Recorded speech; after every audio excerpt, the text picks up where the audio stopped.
ओम नमः सिद्धेभ्यः। अहिंसा परमो धर्म की आचार्य गुरुवर श्री कुंद कुंद भगवान की, आचार्य गुरुवर श्री ज्ञान सागर मुनि महाराज की।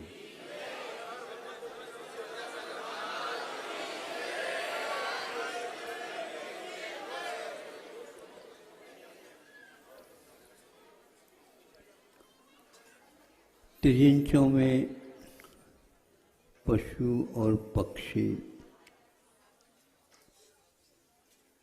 और उसमें जलचर, थलचर, नभश्चर आदि भेद को लेकर के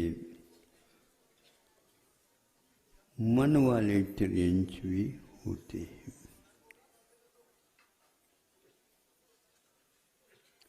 शक्ति के अपेक्षा से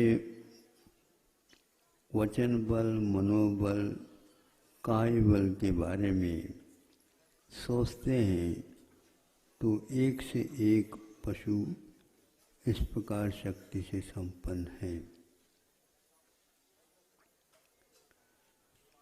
किंतु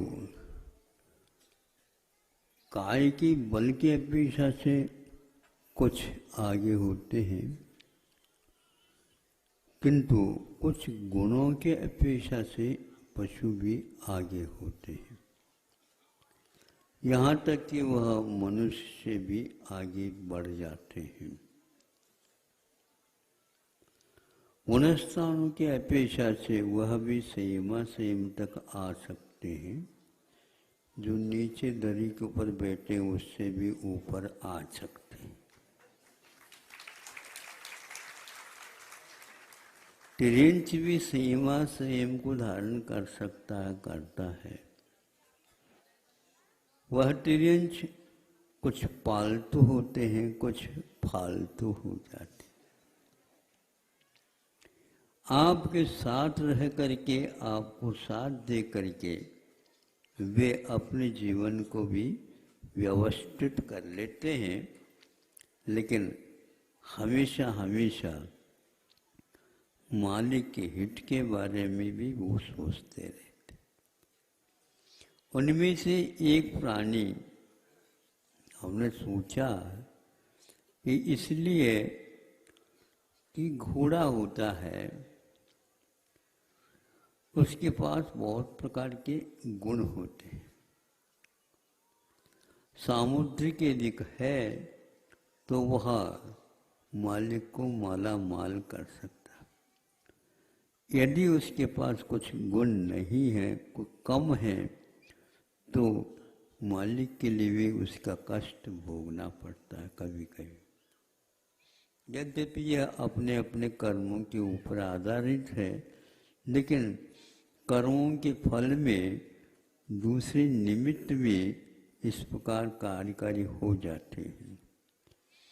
जैसे गिलोय है और वह बहुत कड़वा और अनेक प्रकार के भयानक रोगों के निवारण में कारण होता है, किंतु वह उसको और बल प्रदान करने वाला नीम का वृक्ष होता है।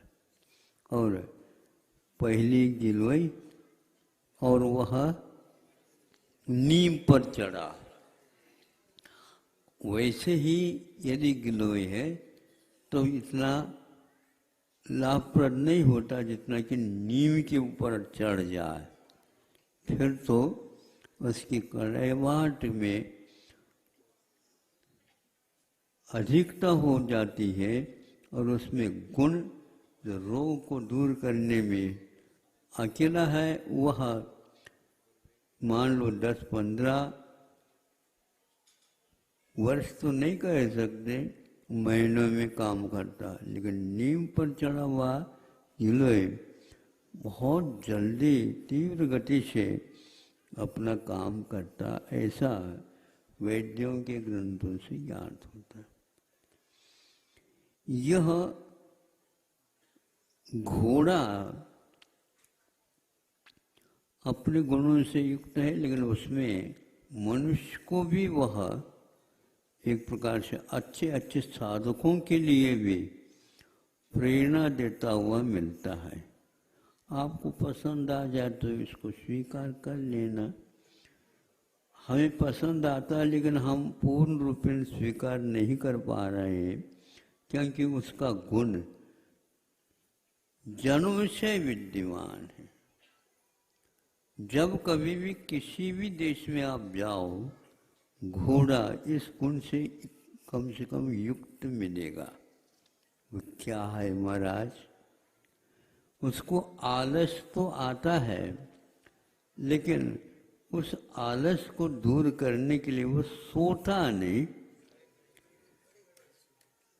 आलस को दूर करने के लिए वो सोता नहीं, किंतु वह नीचे इस ढंग से बैठ जाता है या कर देता है, और एक बार वह अपने पीठ को धरती से रगड़ देता है बार, और वह इतने जल्दी जल्दी रगड़ देता है और पुनः खड़ा हो जाता है।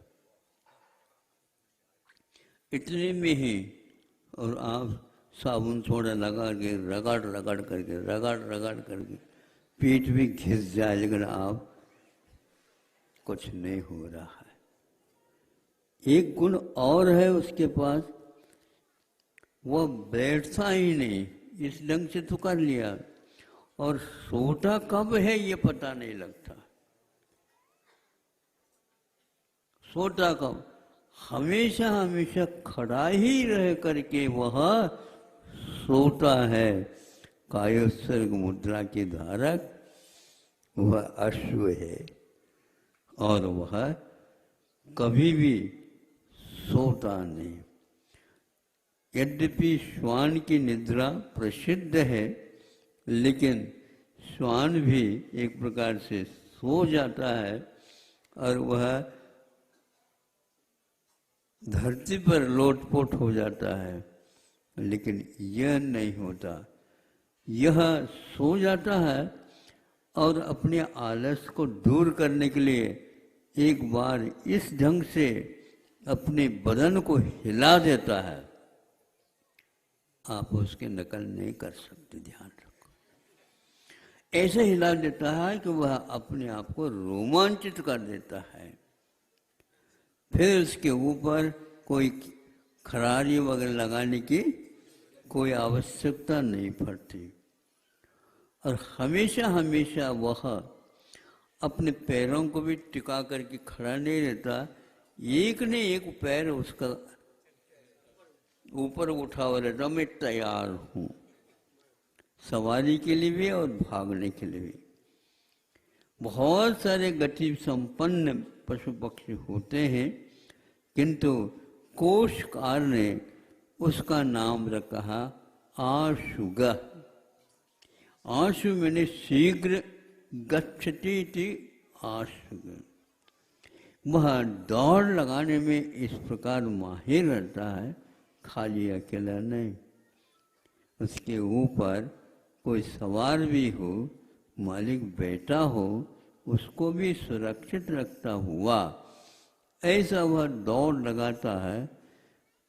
वायु के समान दौड़ने की क्षमता उस आशुग अश्व के पास है।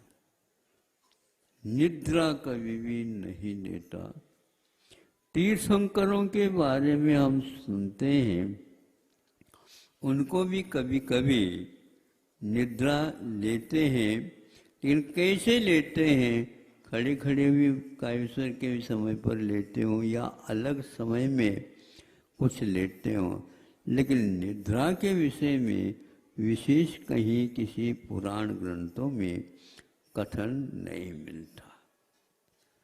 इस प्रकार हम निद्रा विजयी कह सकते हैं, लेकिन उनको निद्रा कर्म का बंध ही इस प्रकृति का होता है, जिससे उसे बहुत सारी निद्रा के लिए समय निकालने की आवश्यकता नहीं पड़ती। ऐसे कौन से कर्म का उसका बंध है? तो वह निरालस का प्रतीक होता है। ये बात अलग है निद्रा अनिवार्य तो नहीं, लेकिन आवश्यक है कुछ समय के लिए। उसके द्वारा स्फूर्ति का एक नवीन जागरण होता है। आहार करने के उपरांत आप लोग थोड़े बहुत बहानेबाजी करते हुए, नहीं समझे, किसी भी प्रकार से एक बार हाँ, लुढ़क जाते ही। और ये भी कहते हैं थोड़े से आड़े हो जा, आड़े हो जा,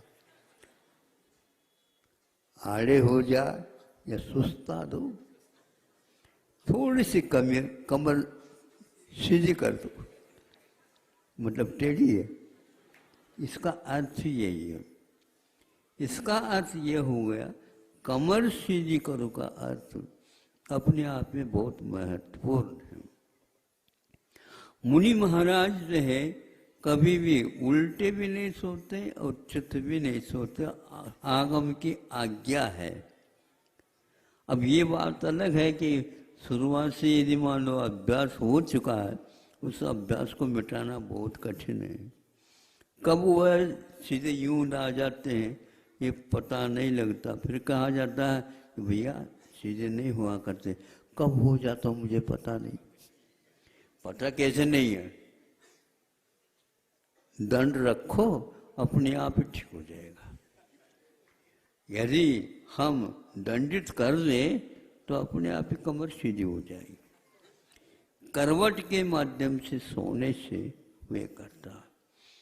तो यह खड़े खड़े होकर के भी, बिना निद्रा भी इस प्रकार वृद्ध होने के उपरांत भी वह अपनी चाल में कोई अंतर नहीं लाता। वह भी वृत्ति बन सकता है। यह तो उसका जन्मजात गुण हुआ। वह कभी भी मांसाहार की ओर दृष्टि नहीं रखता। कहीं भी हो वह मांसाहारी